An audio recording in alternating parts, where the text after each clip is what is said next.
Alright, y'all. What we got going on here is got a broke down Toyota over there. I reckon they run it too low on gas too many times. It needs a fuel pump. And how I can tell that is I ain't getting no gas up there to the fuel rail. I ain't no mechanic or nothing like that, but I know whenever you're gonna start a fire that you need ignition and you need fuel, you need oxygen. Well, what's going on is where the gas line, the fuel line comes up into the engine, there's a little thing that looks kind of like a bicycle valve. It looks like a needle valve, like airing up a bicycle tube. And most time if you just get your eyeballs out the way, stick your tip of your pocket knife down in there and mash on that thing, it should.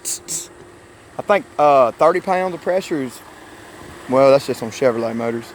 I don't know what a Toyota's supposed to hold. I know I didn't get none though. And then I stopped and thought about it, and I said, well, why isn't it getting fuel up there?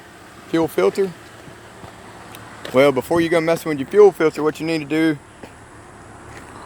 and before you start trying to turn your vehicle over, you turn your key over to the first click, like you're about to, bump the starter and make it go. You ought to be able to hear the fuel pump. Everything's quiet. You get everybody to shut the hell up. Whenever you go to turn your key, you ought to hear that fuel pump back there. If you listen real carefully, and it'll go meh. It'll prime up just a little bit of fuel for you. Anyway, and that Toyota ain't doing it. Well, you got this Honda over here, and Honda wouldn't even bust off. It was just going. It wasn't even going tick tick. So what I did was I took the battery off that Toyota and put it over here on this Honda. It wouldn't fit down in there, so had to do some rigging. I had the battery setting right here, and my cables wouldn't quite hook up.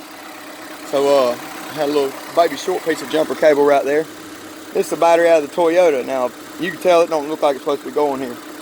Well, what I'm doing is the alternator's keeping the vehicle running.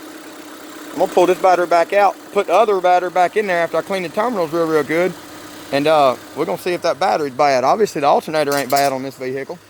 It's running right now. It's keeping the whole vehicle running, So we'll see if it's the battery, or if it's just the corrosion on the terminals, or maybe he left the lights on in this bad boy. I don't know.